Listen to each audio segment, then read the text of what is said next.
Hi YouTube, welcome back. I just wanted to talk to you a little bit about a few items I purchased from the new Charlotte Tilbury collection, which, particularly if you're in the UK and interested in beauty, you'll know there's been a huge kind of fanfare promotion of her new makeup range, which is a very big range. Charlotte Tilbury, for those who don't know, is quite a well-known professional makeup artist here in the UK. She's a very attractive woman with long auburn hair, pale skin, does the rock chick eyes on herself and for Kate Moss, always styling photo shoots, very popular and well known, and she's launched her own makeup range which sells on her website and is, I think, exclusively at Selfridges at the moment, but you can buy it online, and Selfridges do ship certainly to Europe and the United States, so you can get hold of the items that way. Now, I have quite mixed feelings about this range. I mean, naturally, because I'm a makeup junkie, I was very interested in it and wanted to see the items, and as you can see, I have purchased a few things. But I come from a slightly sceptical viewpoint about how good this makeup really is. But we'll have to see if it kind of changes my mind. First of all, I'll show you the items that I bought. What you should know about the collection if you haven't looked at it is that, and this is something I really like about it, Charlotte Tilbury has divided all the items into looks. So you can choose an entire look. So, for example, one of the looks is ingenue, another is sophisticate, another is rebel, another is rock chick, and there's a whole look that you can learn how to do on her website, and you can buy the products, all together, particularly the eye lip products, for that look. Or, for example, her pencils, which I'll show you in a minute, are colour-coded for your eye colours. So if you're blue-eyed, there are two pencils that you're supposed to buy, one for day, one for night. Now, I do have a bit of an issue with that, so why don't I show you what I bought the pencils, because when I actually tried out the products, I went really expecting to buy an eye palette, and in the end I didn't. That's not to say I won't go back and look at them again and maybe buy one, but I was first of all a bit puzzled about the consistency of some of them. Some of them, as I swatched and tested them, had the most beautiful buttery consistency, and obviously that was truer of the more frosty coloured ones and the satin ones, and you kind of expect that. But even within the types of eyeshadow, there was quite a wide variation. Some of them felt quite scratchy, I have to say, and then some of them were a gorgeous texture. And unfortunately, the ones that had the gorgeous texture were less within colour palettes that I was interested in. So in the end, I couldn't really make up my mind what to get. The other thing that I didn't like was she does have quite a few palettes that have at least one glitter shade in. I'm not against that because, for example, I love the glitter shades within some of the Tom Ford palettes. But again, when I swatched, the glitter was an unholy mess. I could absolutely tell just from a little bit of swatching that it was going everywhere. The fallout was terrible. So I was really disappointed with how those glitter shades were formulated. I was looking particularly at one palette, was called the Dolce Vita palette, which I'd seen a lot of bloggers raving about, and the colours looked really good on the screen. But the glitter shadow on that was, I thought, just a terrible consistency. Be really interested to see, how people review that palette when they've used it a bit more, because I think the problem with these celebrity lines, well, new launches in general, is a lot of the bloggers, YouTubers and reviewers in magazines, the bottom line is they're being sent these products for free, and with the best will in the world, even though people are trying to be honest, they want to get more free products to try on their blogs, because otherwise it's going to be very expensive if they only review things that they buy, like some of us.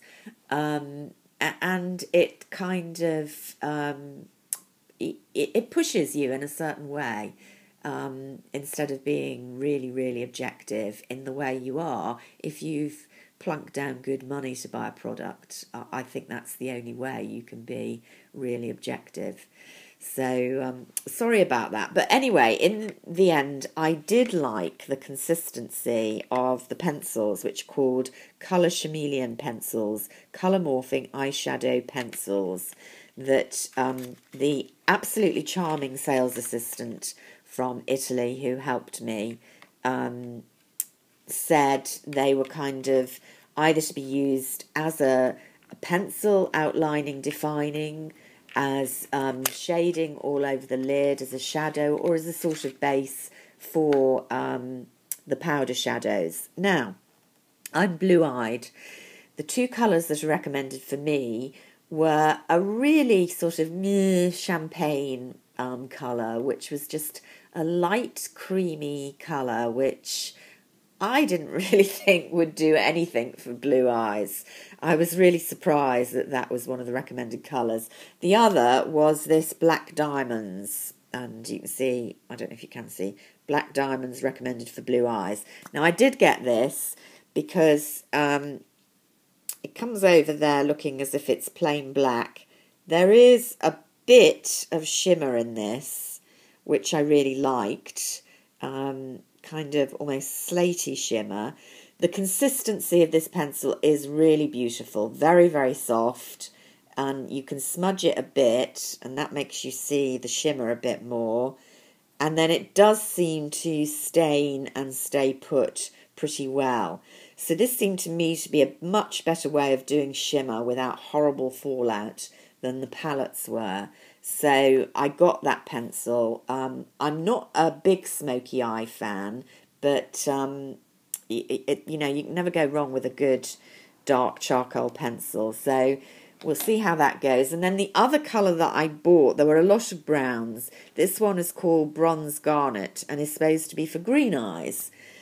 But to me, this bronzy colour is much more likely to make blue eyes pop than the kind of boring champagne that the colour coding was telling us to do.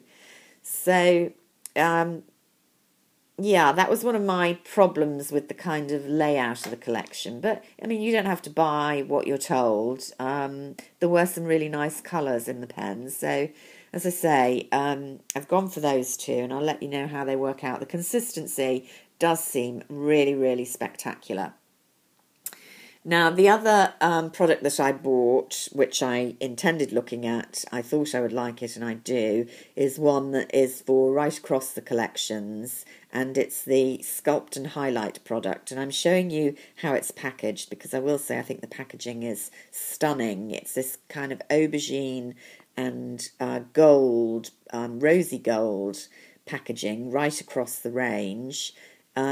This particular palette I think has been really well done. When you take the cardboard off, it's got this cardboard cutout that the screen sirens have always kept secrets to themselves. And then it explains that on one side you're going to get Sculpt and the other side Highlight.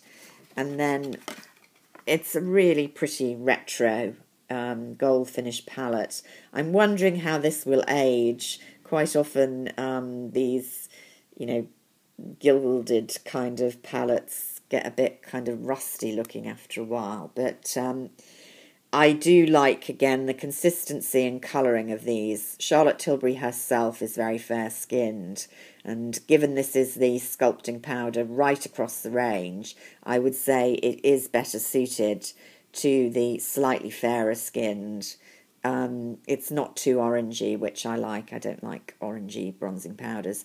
And the highlighting is a beautiful champagne, quite a powerful, warm goldy colour. I like quite in-your-face highlights. The consistency is really nice.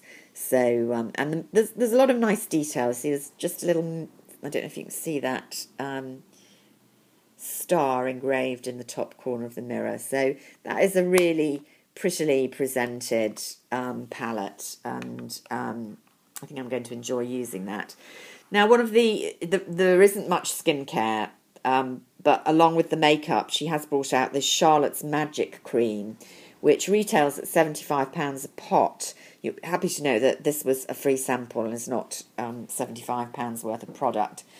Now, I'm very dubious about this. It's supposed to be this treat and transform moisturiser that, again, the blogists are going mad about. Supposedly this was a cream that she knocked up in her own bathroom over the years as a makeup artist and gave it to the models, who all rave about it and say it's the best thing since sliced bread.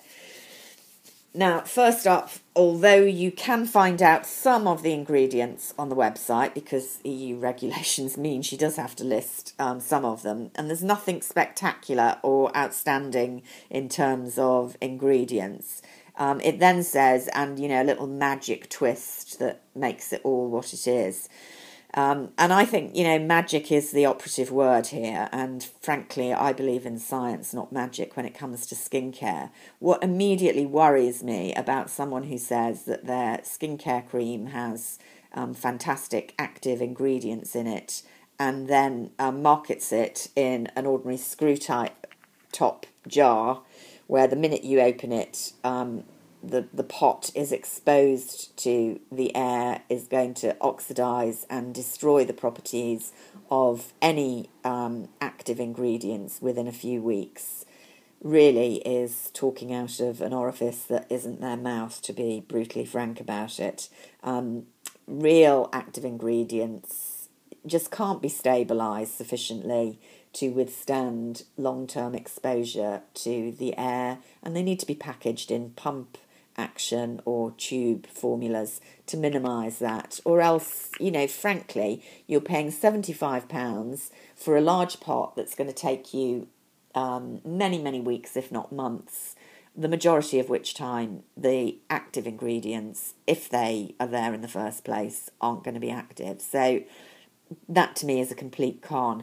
I have to say there have been rumours I have heard that, this is just an ordinary base cream with perfectly good ingredients that you can buy in much cheaper creams with a bit of, something like strobe cream added to it, which is actually the reason you get this glow. And so I think what's interesting is that it does create a glow on the skin straight away. Now, that's not because it's improved your skin condition. It can't do. It's because some form of illuminizer is being added to the product, and that's the so-called magic.